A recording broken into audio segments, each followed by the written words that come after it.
So maybe just a few words of context before I hand over to our speakers.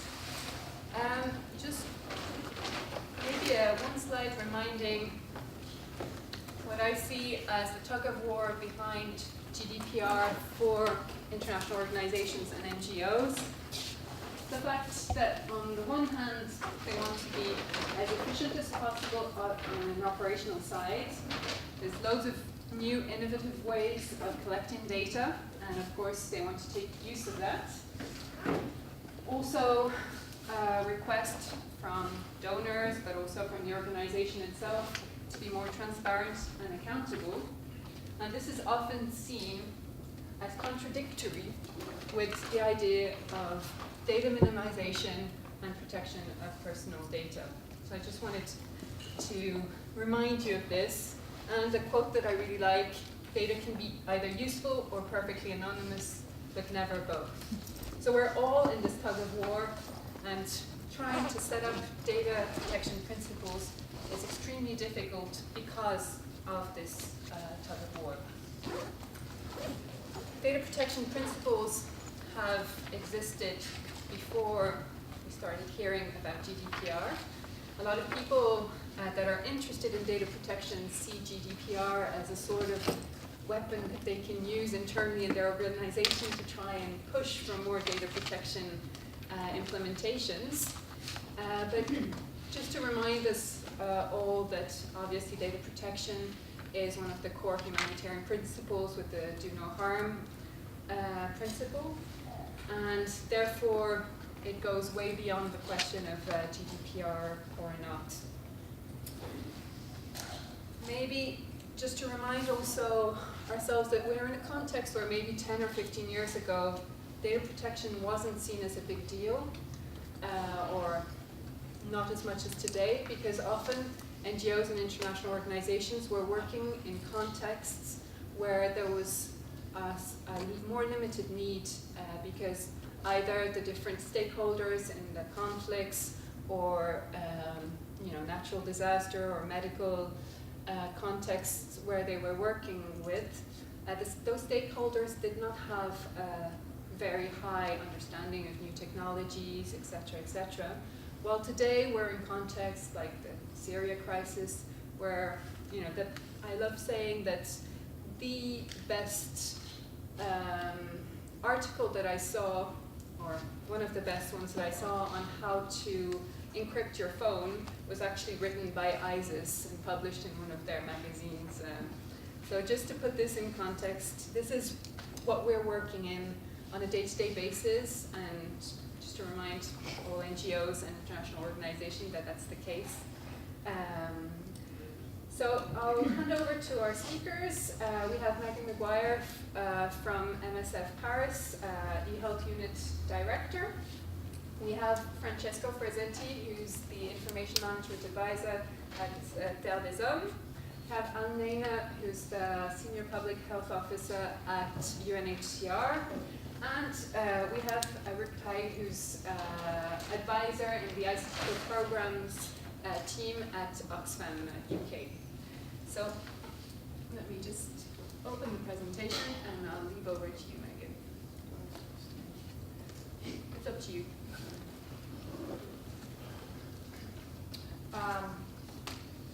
So good morning, my name's Megan.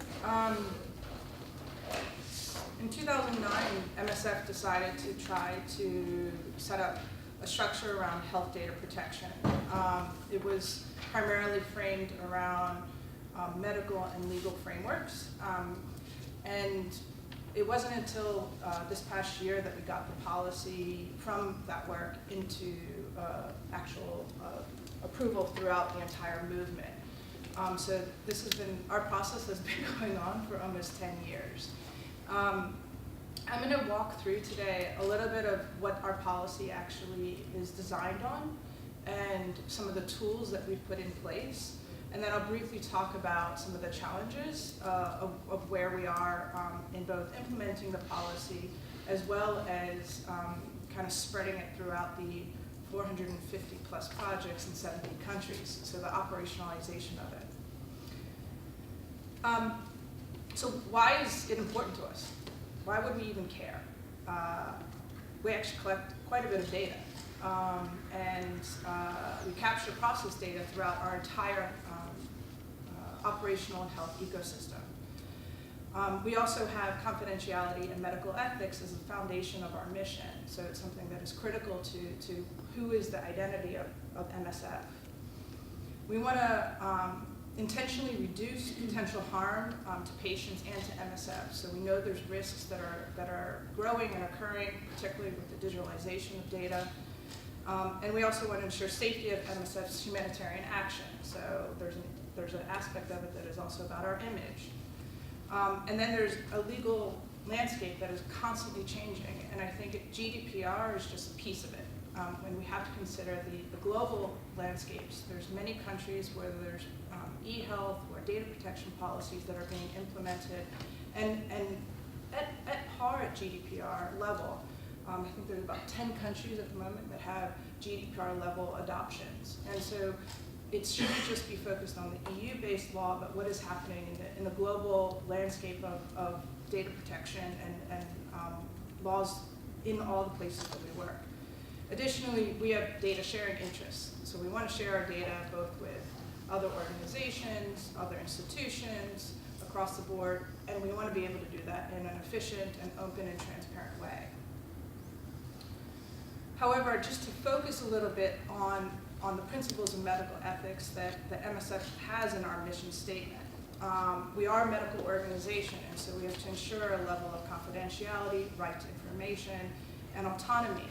And while all these pieces of medical ethics are kind of founded in our mission, we started the data protection work looking at this rather than from a legal framework. And I want to emphasize that this is health data protection. This is not about the global data protection that MSF is approaching related to EU staff or financial and HR related information. So our data protection policy, which was validated by all 5 sections in MSF. MSF is a very unusually structured organization. However, all 5 sections have validated this policy with 4 core objectives: to introduce and define core principles, context considerations, to develop a framework for us to think about data protection and apply data protection guidelines and tools, to act as a reference document so that we can sensitize MSF staff and protect data throughout the kind of responsible data protection policies, provide guidance to make some decisions, and provide the basis for more detailed guidelines, protocols, tools, and templates, which I will briefly go through.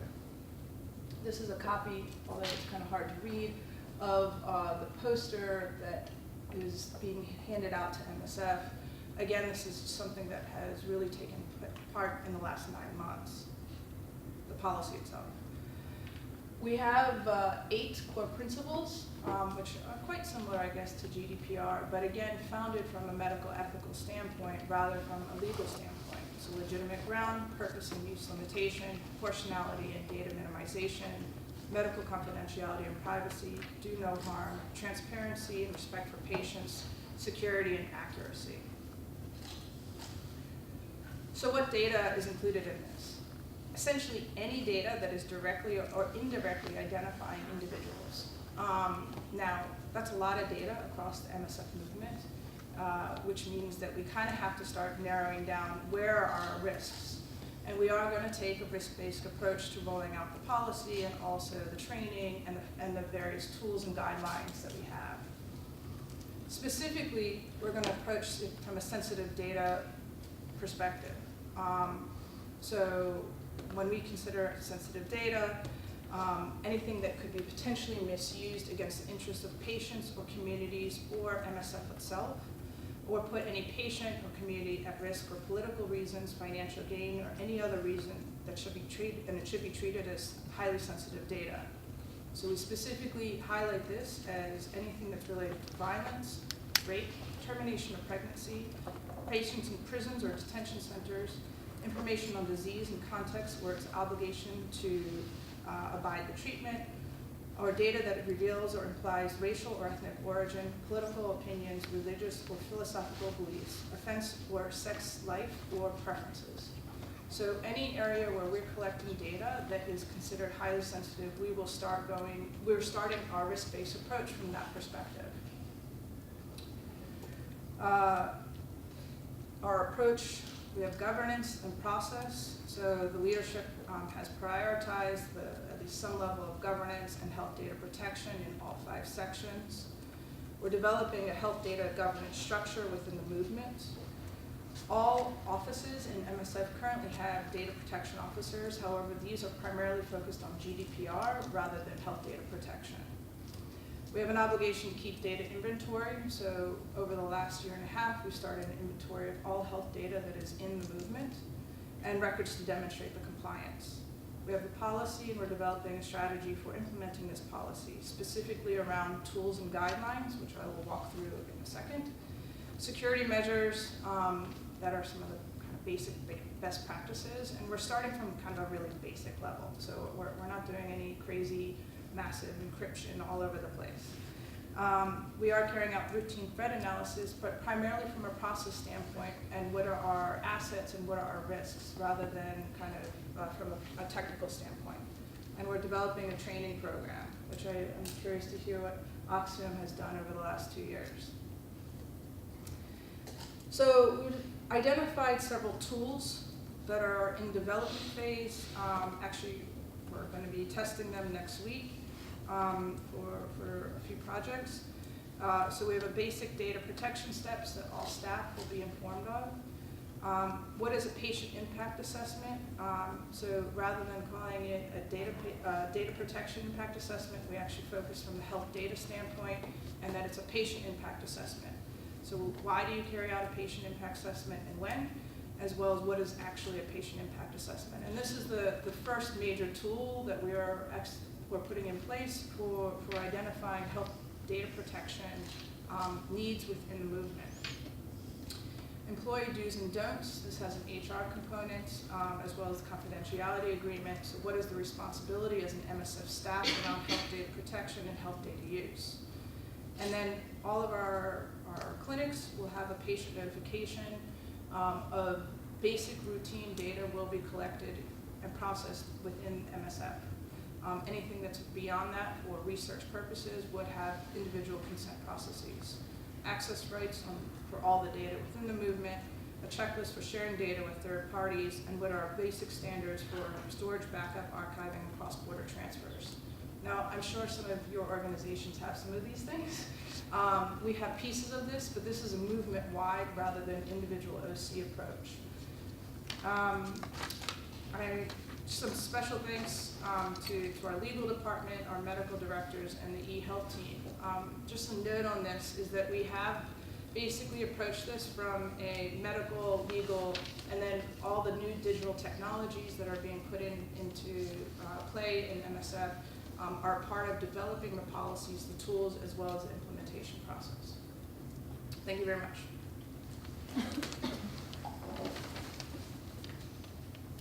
We'll take some questions at the end.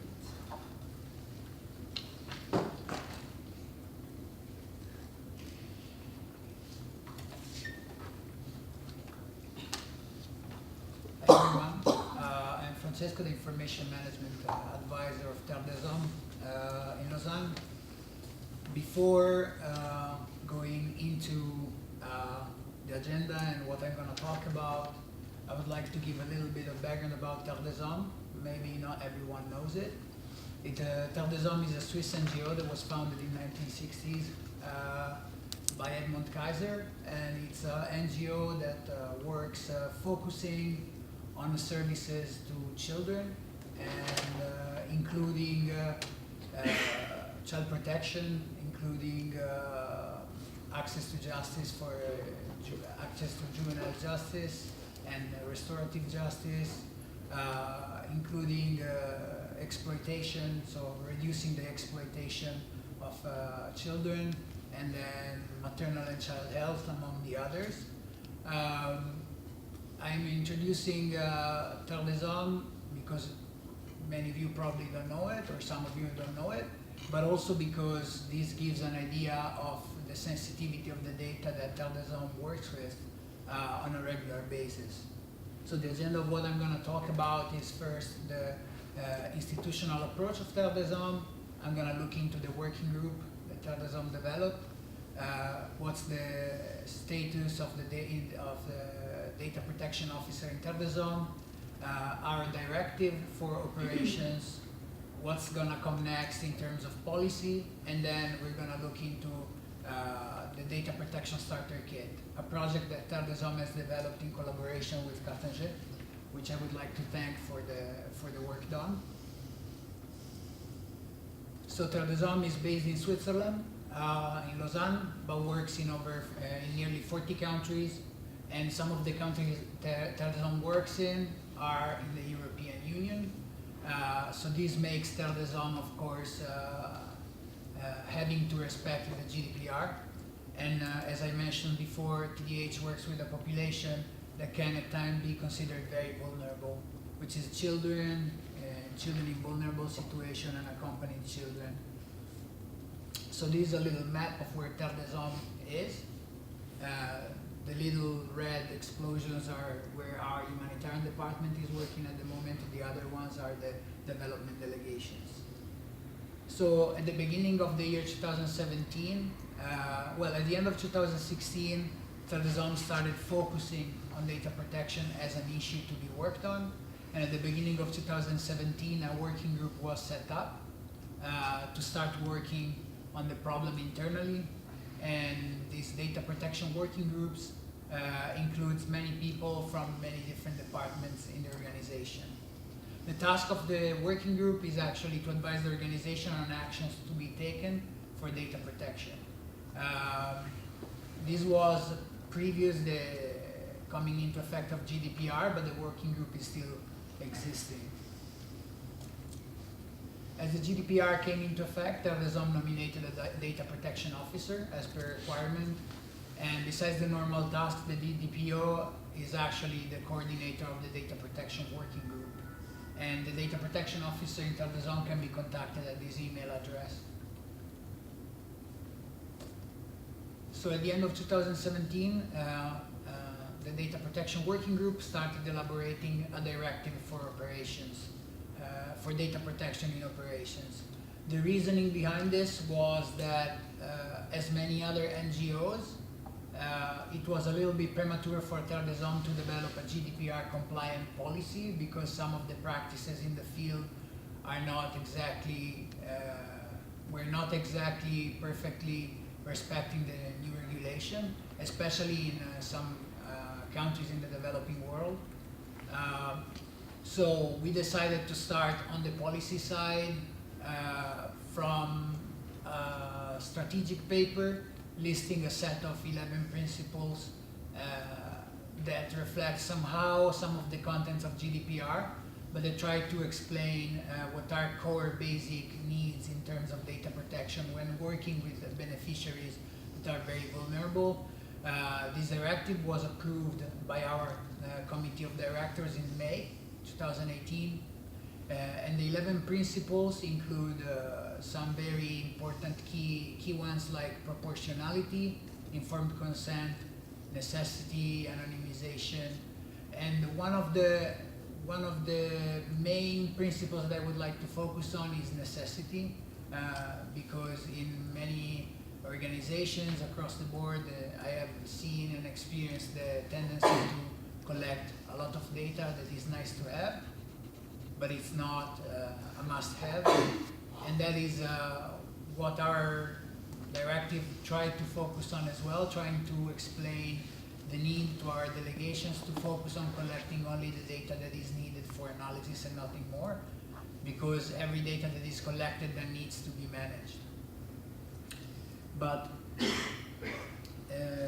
what is going to follow is the data protection impact assessment exercise that's going to be implemented by our DPO in consultation with a consultancy firm. And this is going to be in preparation for the data protection policy that Terre des Hommes expect to have by next year. What is important though is that we try to have a parallel approach and not just a top-down approach. So we We tried not to have an approach only developing a policy and then pushing it down to our delegations, especially because in many situations people need support on practical issues and very basic practical problems that they face in their day-to-day work. And sometimes the principles included in the GDPR, the principles included, also the principles included in our directive can be a little bit too general. Additionally, the GDPR, which can be seen in many cases as a blessing in disguise because it forces organizations like ours to think about data protection, can also though push our organization to worry very much about the fines and the issues related, you know, to what's going to happen in terms of like non-compliance, and maybe this fear for like fines and non-compliance lead us sometimes to not think fully through also to what we should think of, which is the beneficiary's safety and security.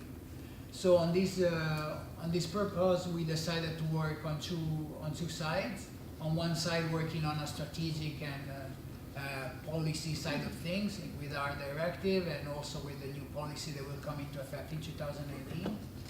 But also from the practical side and from the practical point of view, with the Data Protection Starter Kit project, also known as Quick Wins, that we have worked on together with CartONG.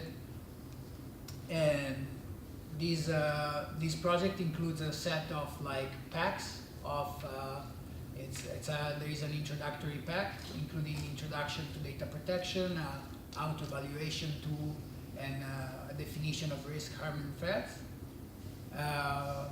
A second pack includes a set of tutorials on very practical issues that we face in the field. And the third pack includes a set of standards, SOPs, templates for our delegations to use and to adapt according to their needs. So I'm saying this because our policy will be developed, hopefully we're going to try to develop our policy in parallel with the work that we're going to do at the delegation level to develop SOPs based on this project that we developed. I would like to talk to you a little bit more about our Data Protection Starter Kit project. This project was developed as many staff in Terre felt the need for guidance and advice on a wide set of practical issues in order to ensure proper data protection for beneficiaries. As I mentioned, this project started at the beginning of 2017. Well, its idea probably started at the end of 2016, but we started working on it at the beginning of 2017, and we finalized it at the beginning of 2018, in the first trimester of 2018. We developed this project together with CartONG, and this project basically includes, as I mentioned, a set of tools and tutorials so that people understand and improve data protection practices in the field. So we made the documents available also for other organizations to access on our mobile data collection toolkit website, which I can share whenever asked. So the documents that we made available include an overview document on data protection, a tool for auto-evaluation, and as I said, tutorials for your teams on several key aspects that can help improving data protection. And you can access the material at this website. When we will share the presentation, you can access through the link.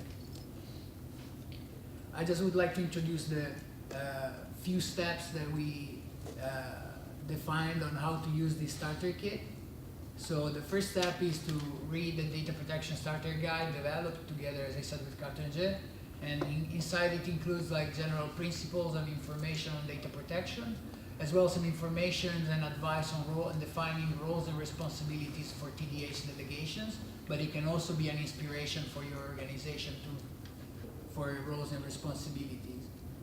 Then the second is a paper on the concepts of risk, harm, and threats, trying to define these words and what they mean, because it's very important to understand the difference between the three.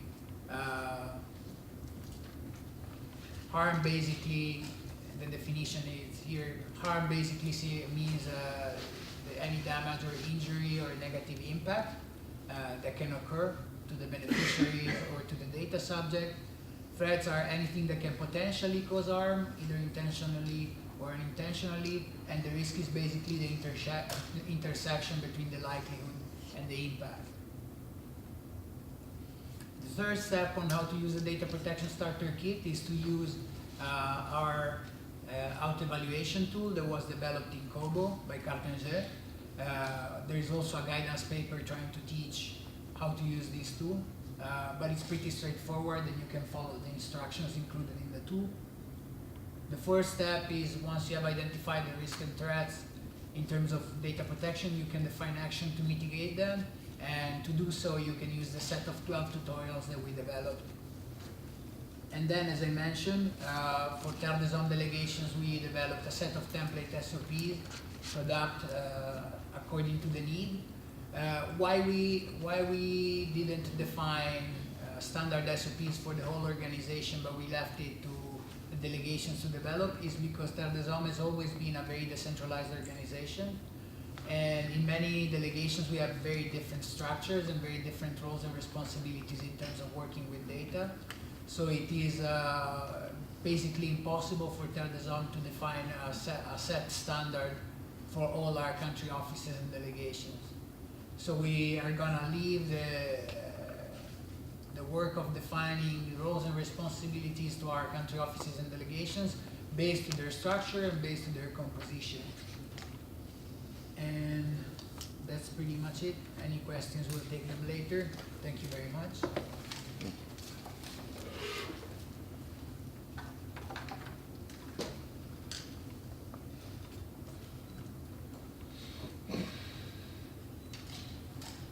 So after the worldwide MSF and Terre des Hommes way of dealing with data protection, UNHCR wanted to zoom on a specific project.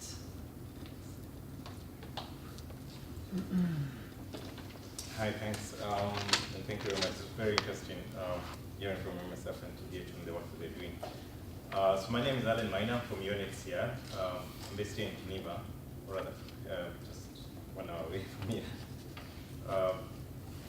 Basically, UNHCR, as you know, is a UN refugee agency, and just to give a perspective, what you do is that in 1950, the UN General Assembly gave the UNHCR the mandate to be able to protect the refugees, and so UNHCR is a mandated agency in protection of refugees and ensuring solutions for refugees as well.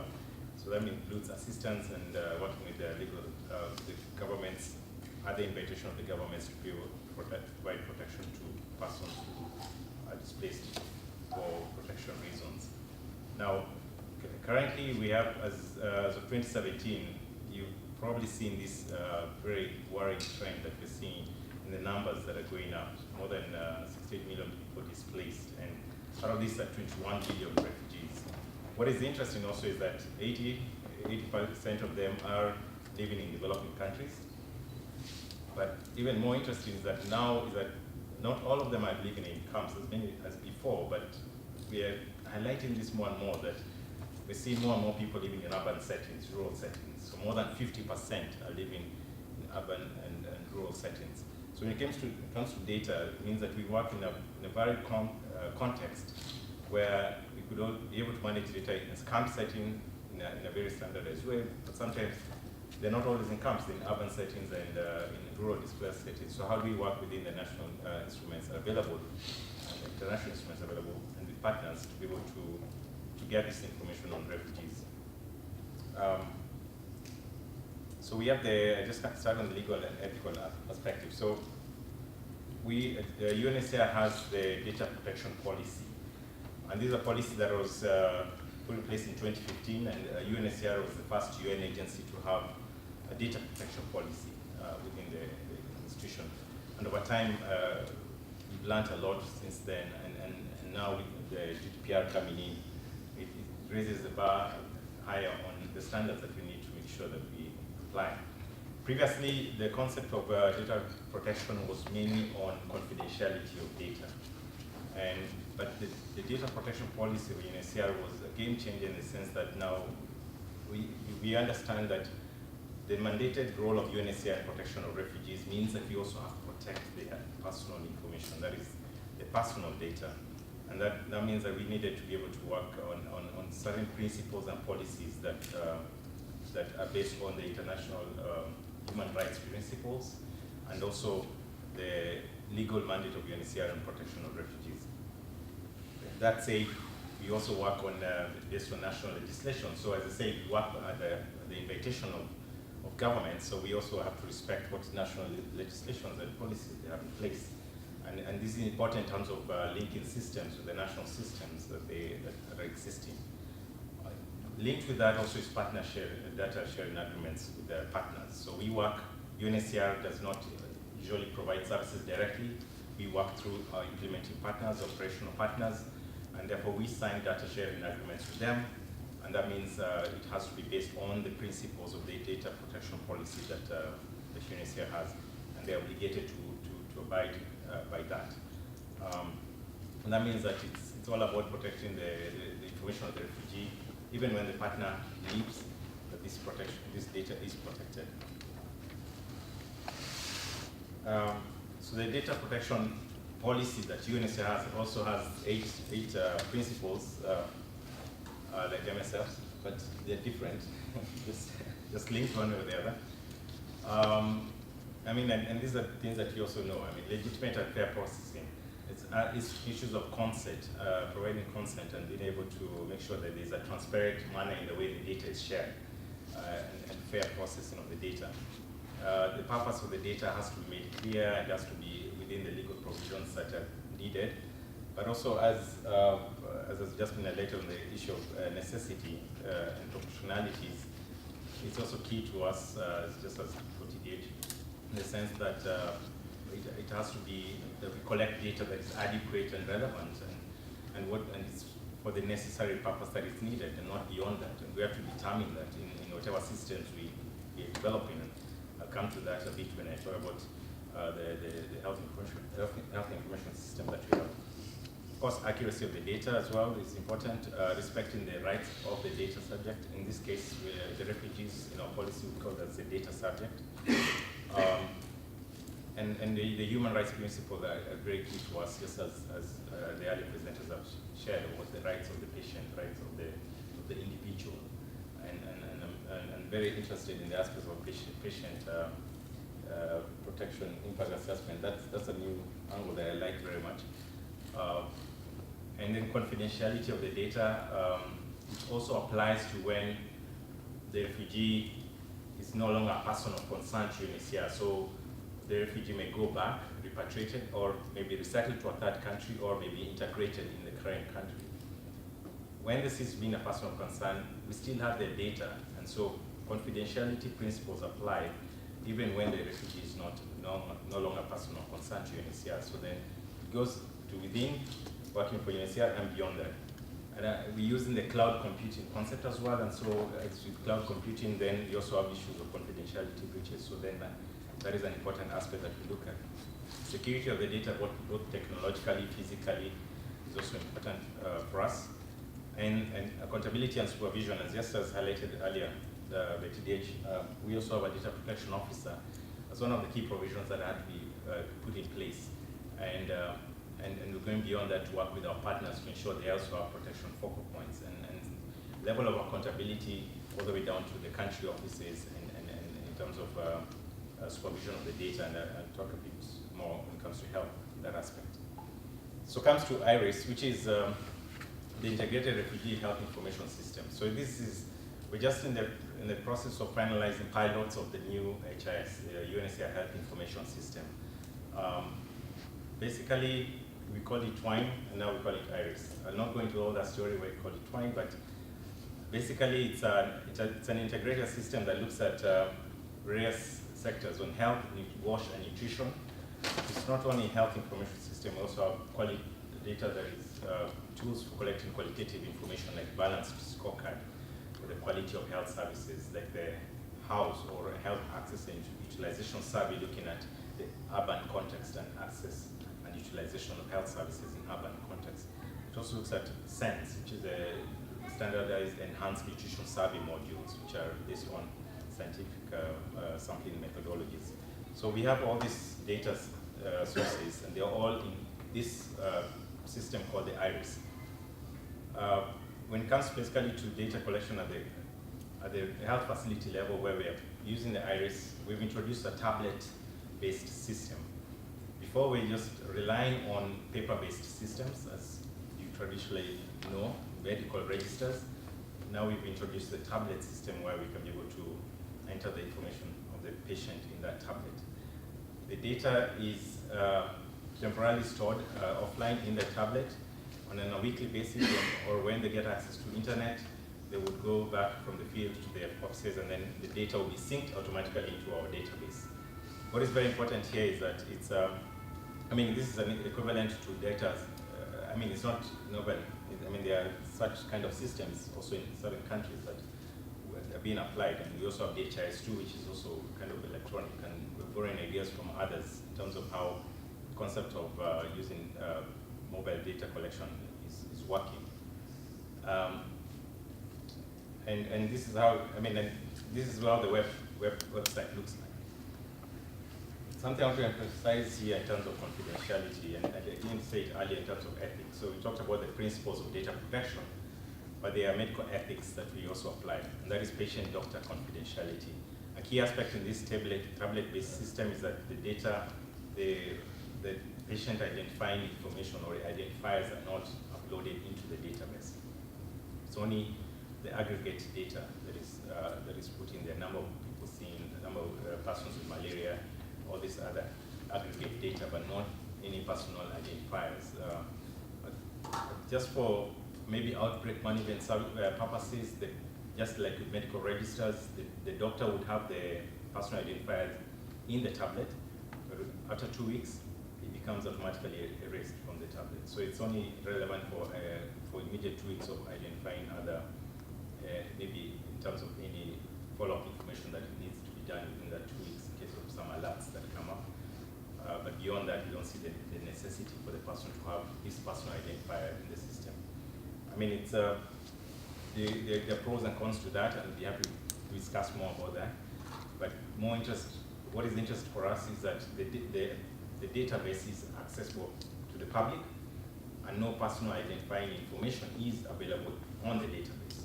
So it's only aggregate data, and that's very important for patient-doctor confidentiality. And so as well, the patient can also refuse that any data is recorded also on the tablet, and they can also, they have right to information on what we enter in the tablet. So they have this as one thing that they can be able to use. Now, as our data protection policy also includes DPI, the Data Protection Impact Assessment. We've not yet done a formalized one, but we've done something just to quickly look at the current system. We intend to be able to do a more formal data protection impact assessment, because this is a new system that we are rolling out. And some of the aspects that we've seen that we really need to address is, and also in line with the DPR and other policies that are coming up so that we can learn from them, is how we can be able to ensure that patients know their rights. It's not always well done, not always done it well as ourselves. We just assume the patient comes, we treat the patient, they go, they know we treat this information confidentially and all this. It's an assumption. It's not always the case. They have a right to know, and they need to know their rights.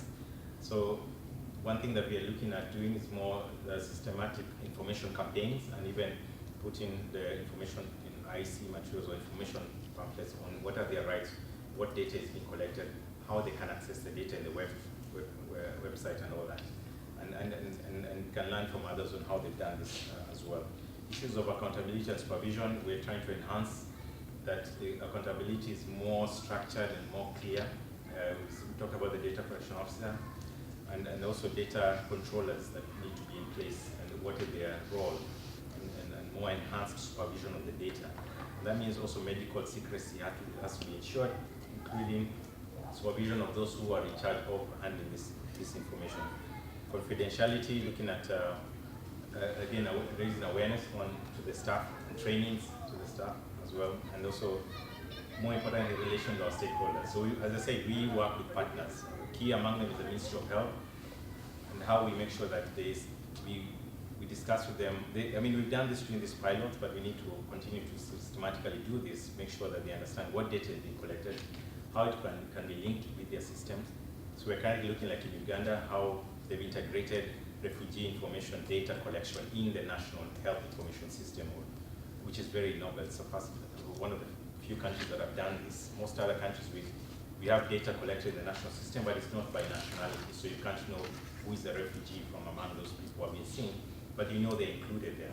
So in Uganda, they've now included an aspect where they can know the nationality, but it's not no personal identifying information, but at least it helps us in certain public health interests and analysis of information. Coming to the end, I mean, the idea is that the system is as good as the human in it. So we have to make sure that we do a lot of training for staff in terms of data protection principles, and that we also make the system, the user interface, as simple as possible for them to be able to apply accurately and enter data accurately and confidentially. The idea of aggregating, I've already said about linking with systems and making sure that data that is collected is only for aggregated data. Finally, on the future steps. So we are looking at something that's very interesting that we're happy to hear what others are doing. Electronic medical records. We're very cautious on this. We're not rushing to this because now this is more, it increases the quantity of information that we need to collect. There's aspects of storage and processing and aspects of management of that data. Because it means that we're collecting more detailed information about a patient and that is stored in a tablet, and what are you going to use it? For chronic diseases, it's good for in terms of long-term follow-up of patients when you have this important information about a person who has diabetes and how you follow them up. So you need that information. But what extent do you protect? How is it protected? What are the data protection principles that have been applied? And what are the legal and ethical aspects? I like the way Mr. presented that, looking at the practical side of things before the legal, and that is interesting. But ethics really is a key concern for us, and we'll be happy to hear what others are doing on that. But we're keen to learn from others who have already started using the system and successes and failures of that. Thank you.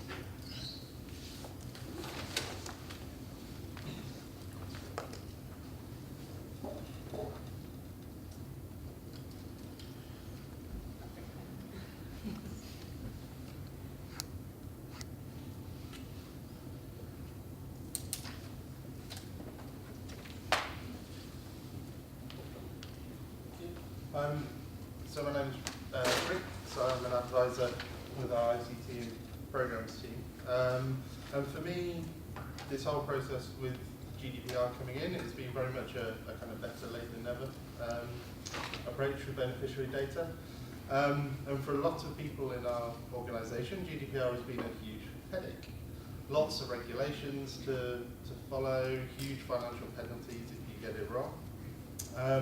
But from my perspective and our team's perspective, it's been hugely helpful, because this is something we've been trying to push for the last kind of 2 or 3 years. And suddenly GDPR comes along and you get a huge amount of buy-in from senior management that wasn't there before, because of primarily financial implications, but anything that gives us that weight is beneficial. So I'd say, as a team, this is something we've been looking at, but we are a small team within a very large organisation, so trying to jump up and down and shout about this only gets you so far. And I think it's similar to Terre's and MSF and lots of others. We have, so early last year, we completed our responsible data pack, which was again a way of trying to sensitise this with our programme staff. So we're all very good at developing policies. We're not always so good at actually turning that into practice, although it's great to see lots of initiatives which are actually recognising that fact and trying to do more.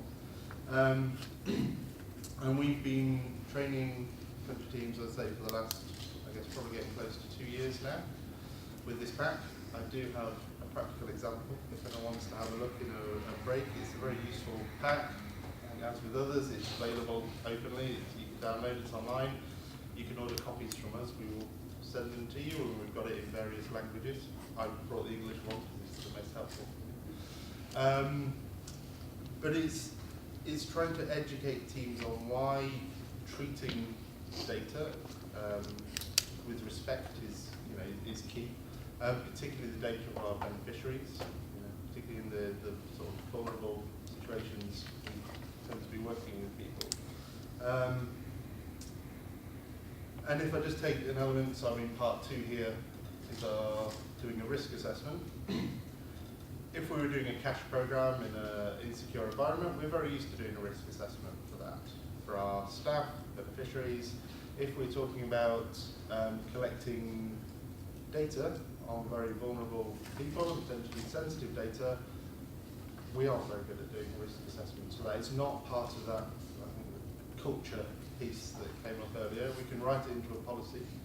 It's part of the kind of normal working practices that you would do a risk assessment for cash programming. We haven't quite got there yet to it becoming the norm to do risk assessments when we're going to collect the data, but it is improving slowly as we go. And it's this culture change. So we're quite used to, if you're doing a distribution, this was in Ethiopia a couple of years ago, doing an animal feed distribution, but putting up a distribution list in a village hall or a school is a kind of normal practice in lots of places. I will say this is all made up data, don't worry, I'm not now publishing beneficiary data. Trying to change the mindset that it's one thing to publish this, you know, and put it up in a notice board for the community to go and see who's collecting goods. Publishing this online is a very different proposition. And the level of access, the number of people who have access to that data, as that goes up, the risk to those individuals goes up. But it is an understandable mental shift for people where they're just used to publishing data. Well, we now have access to the internet, we can publish it there. And trying to really get across that that's a particularly terrible idea, and why we would, you know, not want to do that. But it does take time to sensitise with teams. I'm trying not to repeat too much what others are doing, so mine's probably going to be quite a short presentation. But getting on to, I guess, the practical steps we're taking, and I probably should have used a slightly different font, but where possible, we're trying to standardise the tools we use to do data collection. Now, it's not saying a single tool always works. We have, so for mobile data collection, we have sort of 2 or 3 tools we recommend, which we know, you know, where that data will reside, the levels of encryption, it's supported, not too buggy. And the same with beneficiary data collection tools. We have a couple that we recommend, we support, we can train teams on and help them get them set up and implemented. And we can help with those design processes with those tools as well. And we tend to follow very much a buy not build approach with an Oxfam as much as we can. We're not a development house, you know, we're not coders as much as possible. There are usually people out there who have, you know, developed a tool that will do at least 80% of what we want. We might be able to work with them to get another 10%, and we probably don't need the final 10% of your requirements. Anyway, they're probably beyond nice to have. So we try and use those standard tools. We're also building up a survey bank for use across those tools. So trying to standardise our post-distribution monitoring, our needs assessments, baselines, endlines, so that we're not you know, collecting the data you don't need. So really trying to tie down to these are the pieces of information you need, and coming back to that, why are you collecting this data? What's the end goal? What is this? Having this piece of information going to help you do? And really trying to reduce that amount of personal data we capture about people. And then we've got a project as well, which is the Data Hub project. So this is around building country-level repositories of program data. So it's hosted online, it's Azure-hosted sort of repositories of data. And the idea is for it to be source system agnostic, so it doesn't matter what tool you use to collect the data. It also doesn't matter what tool you use to do the data analysis. But it's building a place where data can reside, which does have this privacy by design element as a core component. And so we've had some gateways around stopping PII data getting in there. The first one is designing your survey. well. We then have a step around actually when that data is submitted. There's sort of checks around what data is pushed. We have some automated anonymization. So if you push a field called first name or last name, family name, it will anonymize that data. And certainly the more we use these tools, we're looking potentially towards the kind of machine learning side. And as we use them more, they will hopefully get more and more accurate in doing this sort of automated anonymization. And then at the report building stage, so we work with our country teams that when you're building these reports, if by this stage something has still come through that really shouldn't have done, a name, an address, a phone number, please don't build it into the final report that gets shared around with our staff and with partners, potentially with donors. So again, it comes back to that personal element very much. And we're building on the data hub at the moment. So we're building in with our standard tools, so things like Maeve, Survey, CTO, and we're using Power BI as our reporting tool, primarily just from an organizational sort of steer. But the idea is this sits in the middle, and you can point to any tool at it and pull data out with any tool. Yeah, that's about it. Thank you.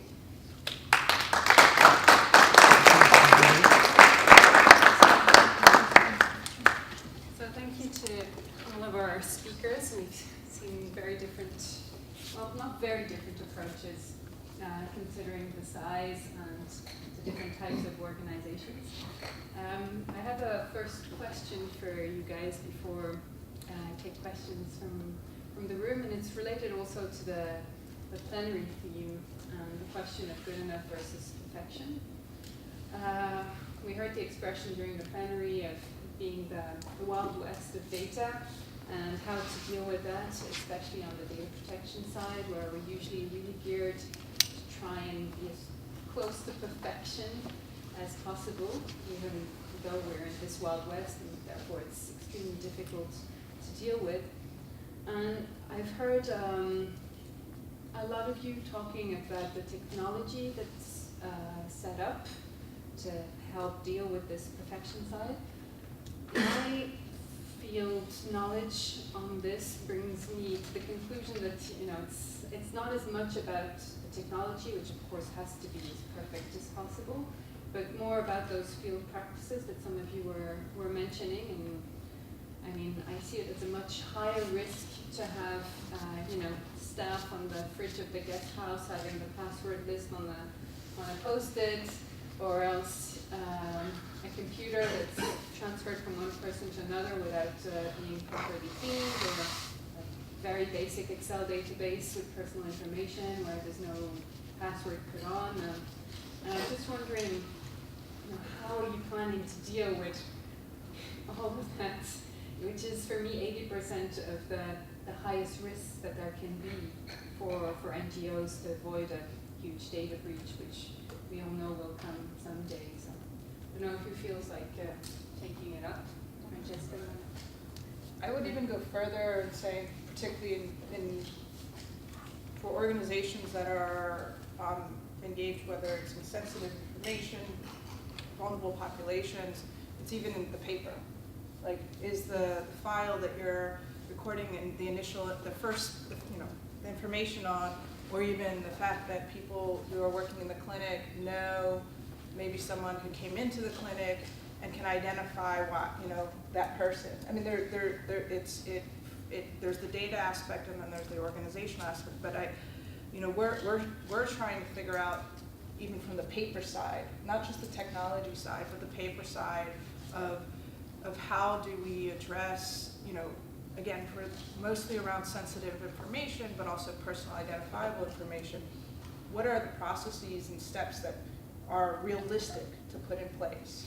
And I think the first step is just being aware that it's beyond the technology. The technology is a key piece, because it can move, and the data can move quite quickly and to different people in a much more a variety of fashions, and it's not contained to just one project or one person. But I think there's the awareness at all levels of the organization that's essential. It's informing and educating staff. And for MSF, we have over 35,000 staff. This is going to be a long process to get people sensitized to the responsibilities. And so figuring out, at least we've identified the first mile issues as well as the entire digital world that we need to start thinking about, and then it has to be a multi-pronged approach. Having it be here's the data protection office and then everyone else is a different ecosystem is not going to work. It has to be ingrained in operations, and for us, for medical, our IT departments, our logistics, it has to be fully ingrained in the entire organizational ecosystem for it to actually have meaning. And so, at least for us, I think we're at that point where trying to get that ecosystem within our various components of the organization to understand that this is important, as well as at very specific projects, and then start targeting areas that we know are at high risk, and then kind of start addressing those pieces, and then the next wave will be kind of maybe medium risks.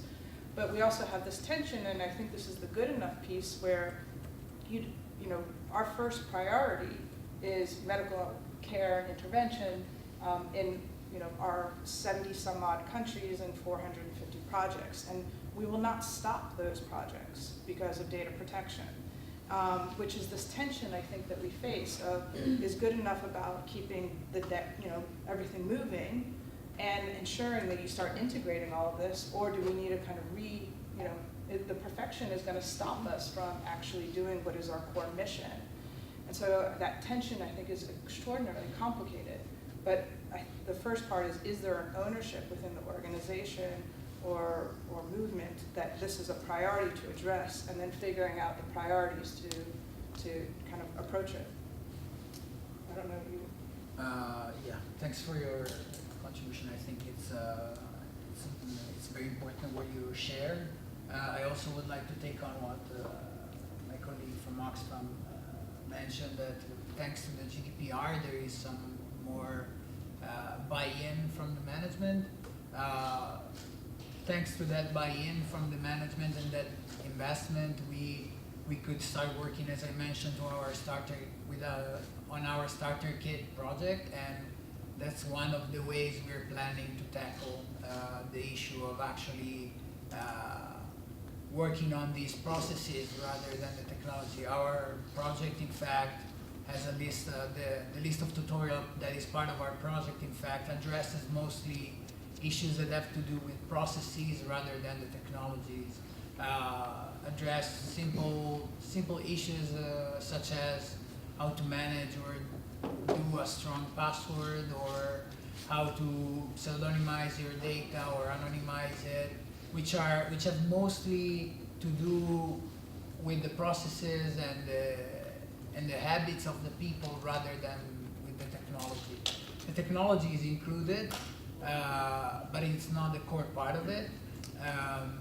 And I think it's thanks to the buy-in from our management and from the management, I think, of most organizations, that people start feeling sensitized to the issue now also at the field level, and they start wanting to address the issue because there needs to be that level of buy-in to implement any sort of change.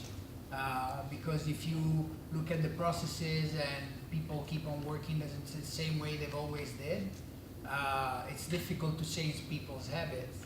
But if you have a buy-in, then there is hope for changing those procedures that are not best fit for the purpose. Just a fun point. I don't think it's going to be too long till we're being challenged much more from the populations we're working with on this as well. If we're working in more urban contexts with much more,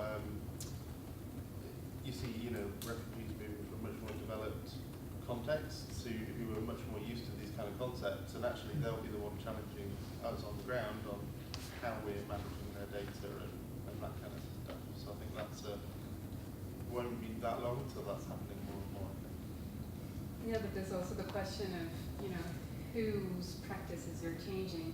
is often when you have trainings, awareness raising sessions, you're going to touch certain types of staff, and people still have this impression that it's only for like IT staff or a few key aspects.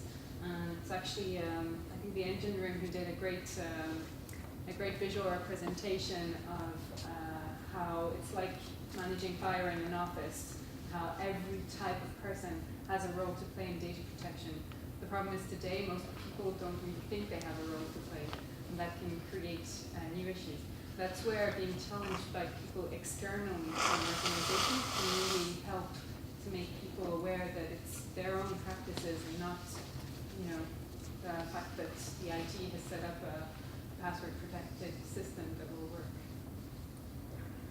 Just on a building on that, it's, okay, first of all, UNHCR coming from the, as I said, refugees are considered to be in a more vulnerable situation than most of us. But so naturally, data protection was there in the organization even before the GDPR. GDPR has put it more in light, and so it's even put more impetus what we do.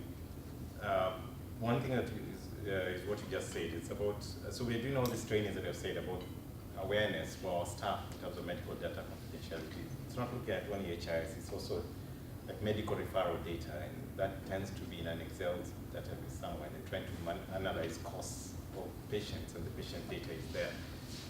So we have an e-learning module that we've done for public health. As you know, UNHCR is as diverse as any other organization in types of staff. So anyone can have access to this kind of data by one way or the other, by mistake or anything. And so we included a module on data protection. So basically, why the health data is important to protect that data, and where there's a breach, how that is reported. And I think that the GDPR talks about where there's a data breach, it should be reported in 72 hours, but I don't know how that organizations have done this. It'd be interesting to learn about that.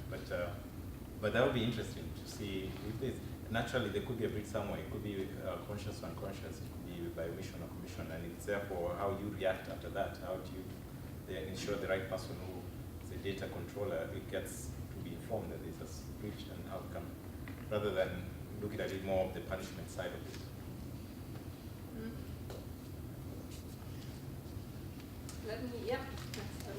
Questions in the room? Hi, I'm Sandra, project manager at Agir Ensemble pour les droits de l'homme, Act Together for Human Rights in English, based in Lyon. I really appreciate your presentations, I learned a lot. I was wondering if you could clarify a little bit how you included the final beneficiaries, the people in the fields.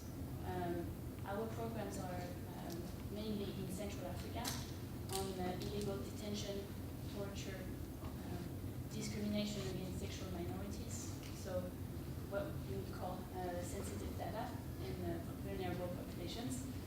And I would like to know how you really included them in building a better protection strategy, knowing that the partners we have locally don't even have a computer sometimes. So how did you include these beneficiaries in your process? Do you have feedback from them? What tools did you use maybe? Thanks. We'd like to interview. So we, MSF as a medical organization, we don't use the word beneficiaries. So patients have not been included in this process, partially because it was from an organizational standpoint, and we're not at a point where we're talking about kind of really implementing our mission of medical ethics.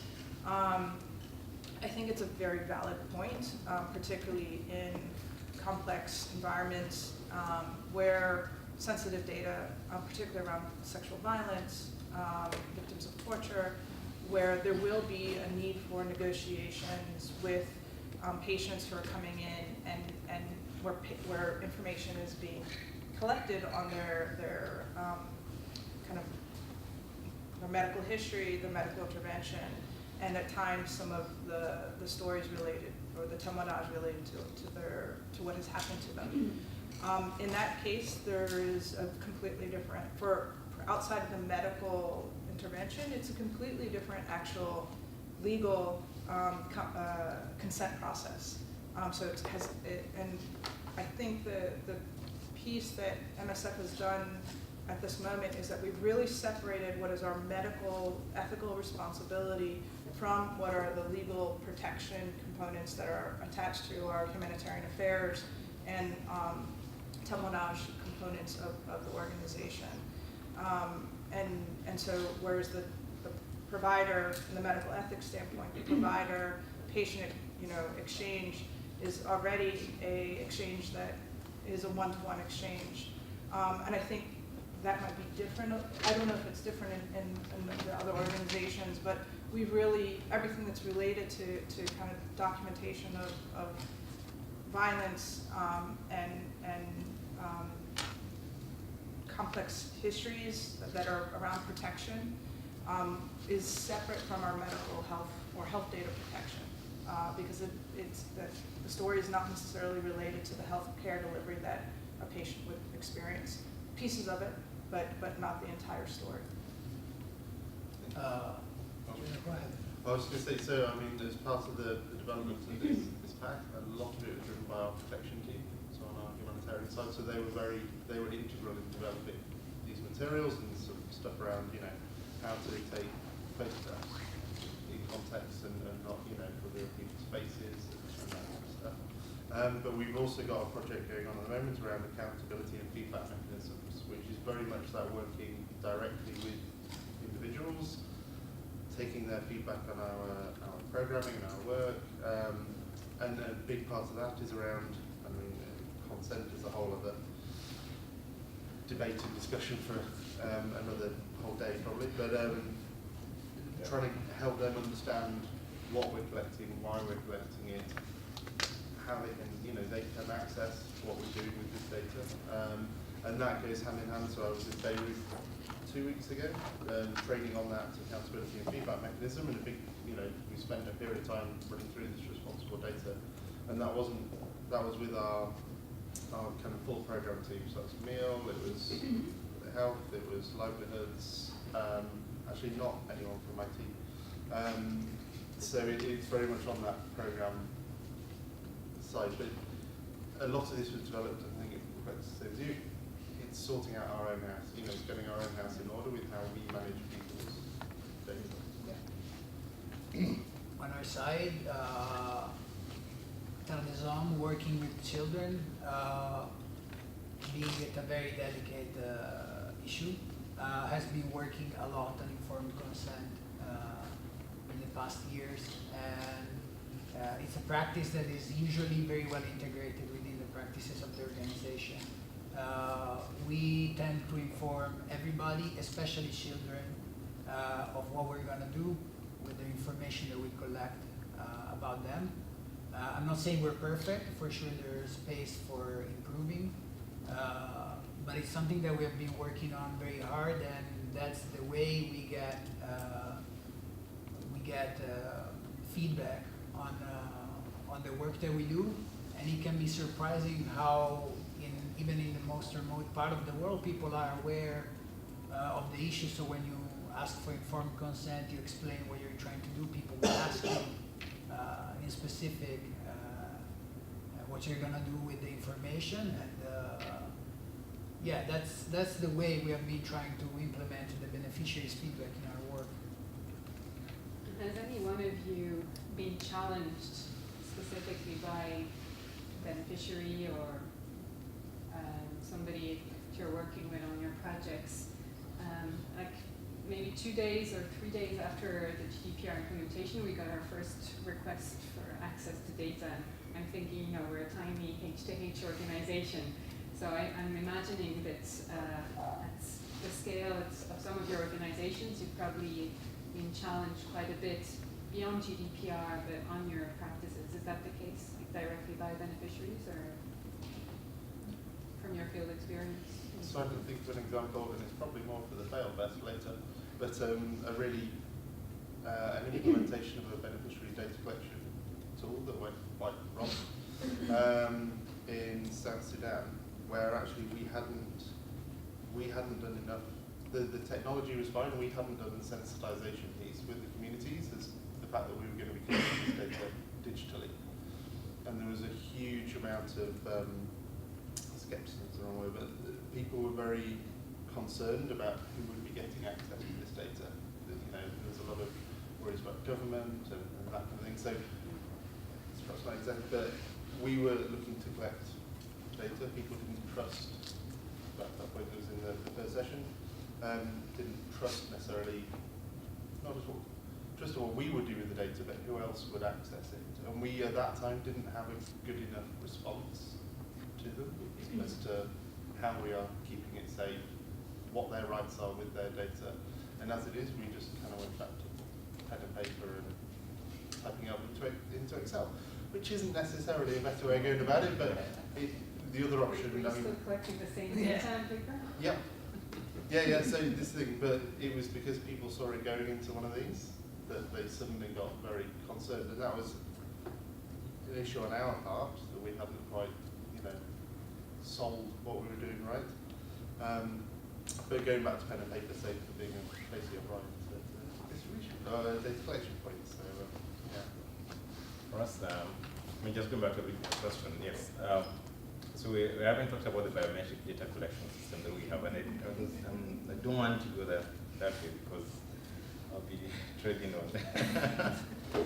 But basically, UNHCR has a protection team, which is basically a lot of legal and other experts who work on the protection of refugees and other aspects on data that is collected for assistance.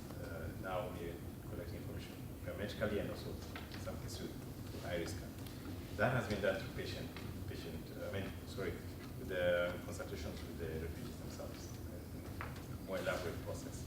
When it came to what I talked about, the health information system, so we have, like as been explained with Francesco, as I said, it's an integrated refugee health information system. So it's not only the health facility data collected, we also have SENSE, for example, which is a standardized enhanced nutrition surveys where we have structured informed consent and explaining what the data will be used for. We have the health access utilization survey for the urban settings. But for the HIS and the OPD, just as MSF said, there's aspects of doctor-patient confidentiality aspects. But going back to what I said earlier, we're still realizing there are some areas we need to improve in terms of making sure the patients understand the rights. Going lastly to your question is that an example where things went wrong, Bangladesh. So in Bangladesh, the refugee situation, you know about it. And our system was started an interagency process to biometrically register the refugees and be able to provide data assistance in the leadership of the government. And then what happens is that, again, the nutrition team, again, an interagency process, it's a bit of a different context in Bangladesh. I will explain more later, but it's a team of agencies that would decide on the nutrition survey. So, and the protocol was decided upon, which included that the fastest way, we use mobile data collection for SENSE in many places for nutrition survey, which is okay. But then now, as part of the process to make it faster, was that if you just scan the barcode of the patient, so everyone had a ration card with the barcode, and if you scan the barcode, you get all the personal identifying information. And for nutrition surveys, this is quite important, but there's also the aspects of confidentiality and all that data protection that is applied, so it's known. But in this case, just as Oxfam explained, it's a situation where, with the context of Bangladesh, as you know, data was a very important aspect for the individual refugees and how it's going to be used. They assume that how come you have a sample and you decide to come to my house and collect this biometric data and not from my neighbor's house. So it means you want my information is going to be used for certain purposes. And with that time, there was that fear of forced returns and everything. It affected the whole nutrition survey. It did not take place. We had to stop it. And totally revamped the whole survey protocol, built trust. We lost some months. But yeah, that's something I went wrong.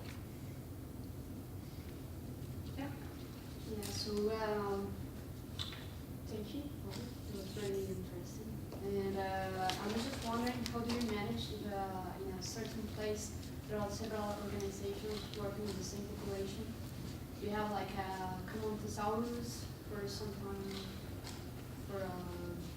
specific diseases, like I don't know, the international publication diseases. Or is it really independent by each organization? How you manage all the data?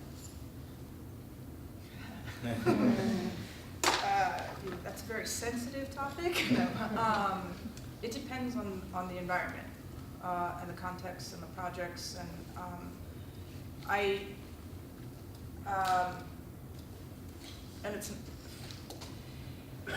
there's a big push right now for all organizations, particularly in environments where there's populations who are reaching, or who each organization is reaching out to in a similar way, to have some level of harmonization. And there's clearly some kind of good that would come from that. But all of the health information systems that everyone has, and I can tell you from experience, we're not. Maybe we're collecting similar diagnoses occasionally for MSF. Our health information system is coded up to ICD-10, but the way that our projects are set up and the level by which we are collecting information, or actually, so for some organizations it's directly at patient and community level. For others it's at camp level, for others it's a country level, and so what does that information actually represent, I think has been a bit of a challenge. And then also who's in charge. There is some interventions and some pushes for at least a cluster approach, for everyone to have some level of shared tools, so you don't have teams saying, I'm collecting data for MSF, UNHCR, WHO, MOH, and 5 other organizations, which is at times the case. And we know this, and we're trying to figure out how, I think internally at least, to approach a harmonization process. So it's not an easy thing. It's not really as complicated as just setting up data protection. Exactly. And I think it also has to do with the type of organization that you're mentioning. It's different talking about between like large international NGOs, or between a large NGO and a local small NGO, because in some contexts you can have small NGOs that are completely oblivious about the topic, that they do not have, and sometimes they don't even collect personal information, so they don't know. Sometimes in context, and it happens in context of conflict, you have local organizations and local people that are extremely concerned about it and that know very well about it, and sometimes they could be even more prepared than the teams on the ground that work for your organization. It's really a difficult balance to find, and depends a lot on the context in my experience. Do we have another final or second last question for our speakers? Yeah. Your what you said was really enlightening, so thank you. You talked a lot about the need for training people in order to make them aware. I have 2 things about that. First, you must make staff aware of problems with data. I mean, of the necessity to be very careful. And the second point was you try to give them procedures to follow. So my question is, or my opinion right now is, I think that a third point, which is quite important, which is to educate about computer science. So my point of view might be biased, since I'm a computer science teacher. But the point is, if you give only procedures to people, they will follow them while they can follow them, and at some point they won't be able to follow them because there will be something exceptional. And then, if they don't understand why that procedure is like that, they will try something else, and that could be a catastrophic failure. For instance, many people understand that they have to protect their data with password, but many people think that once they have a good password, nothing wrong can happen. Many people think that if they lose their laptop and their password in it, well, it's not a real problem. But that's clearly wrong, right? So, do you try to educate your staff a bit more than just procedures, but also to give them some fundamental insights about computer science, about information, data processing? Data literacy. Who wants to take that one on? I mean, I would say from my perspective, yes, we do try and go beyond. Actually, when we do the training on this, we spend very little time with the actual policy document. There's a lot of scenarios in here, or what would you do if? And there is not necessarily right or wrong answers, but it's getting people to think critically about what would I do in that situation. And for me, the biggest thing is usually say to someone, what would you want to be done with your data in this situation? And trying to bring it back to the individual and get them thinking about it. And I think, the password protecting, and mentioned earlier, it's at some point there will be a data breach. It's not going to be a technological failure. I'd be very surprised if it's technological. It's going to be a person leaving their password out, or forgetting to password it, or emailing something accidentally to the wrong person, or just leaving an unencrypted laptop. Yeah, exactly. So we've tried to really push that side that actually the technologies are there and they're good and they work. It's the people using them that will go wrong at some point. So we definitely focus on trying to minimise that aspect. Maybe I say for us, just this year actually, we made mandatory in UNHCR that is that you have to do a data protection course. It's an online course and you have to pass it. It's one of the requirements if you want to progress in your career in UNHCR, if you want to just be whatever. It's among those basics that you do. We do security training like MSF and others as a mandatory. So now, because it's so diverse in terms of the kind of people work with, this element of computer science have been included there. I think it's a good step. I mean, it's ideally this year, and I got more those basics that we don't think about, as you say, that I put in there, and what you need to do. The practice is different. I mean, you can be trained, but it's about how you supervise and how you make sure the practice is applied. I think there's more to be done there. And I take this as a cheat sheet because we are, the Irish system that I just explained, we're developing a training guide with CartONG and NUCO. And this would be very useful that you see that this is included. Yeah, I have my colleague Camille, who's in the back there, one of the people involved in that project. Any last words? Quick I question. think this question relates to your first question as the human factor in this, and I think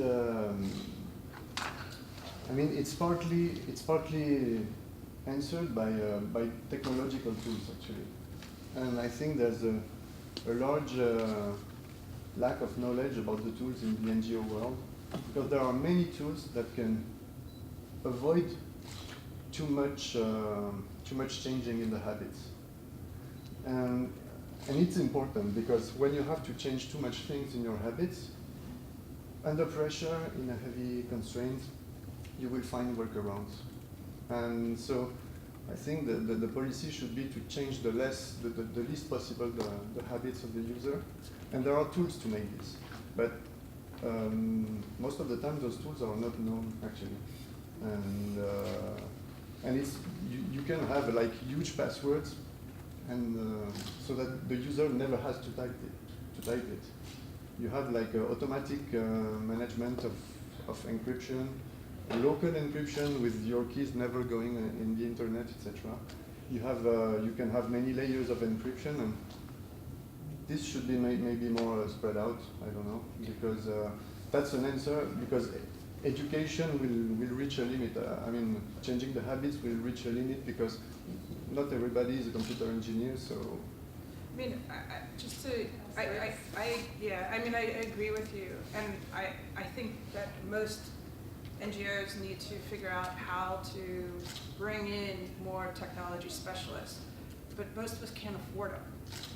Yes, And so they're you know, we're getting sold these, you know, digital health tools or digital tools, and it's like, here's a tool, here's a tool, here's a tool, and it's like, great, we actually need people who come into the NGO world or the humanitarian world who have the tech experience that can work with the humanitarian folks.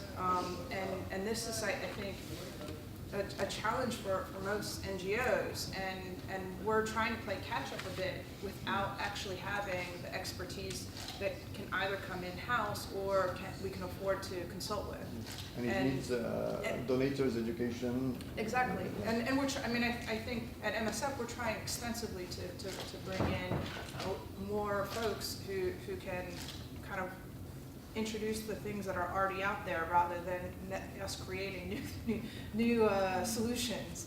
But it's I think particularly at this time, it's really hard to bring in experts who can help us make informed decisions. And I do think that all organizations need to start considering what is our, you know, digital health or digital governance strategies and principles that we're going to adopt, and what is the investment that we're going to put into to make these adoptions. Because if we're not going to put the end-to-end investment in, we should not be adopting them. And this is including for biometrics and electronic medical records and anything that is going to manage personal information of patients or staff or communities. We have an obligation to actually think about the entire ecosystem of how the tools and the data and the processes are put in place and the technology that's out there. Okay, thank you very much for those unique last words. And let us thank our speakers.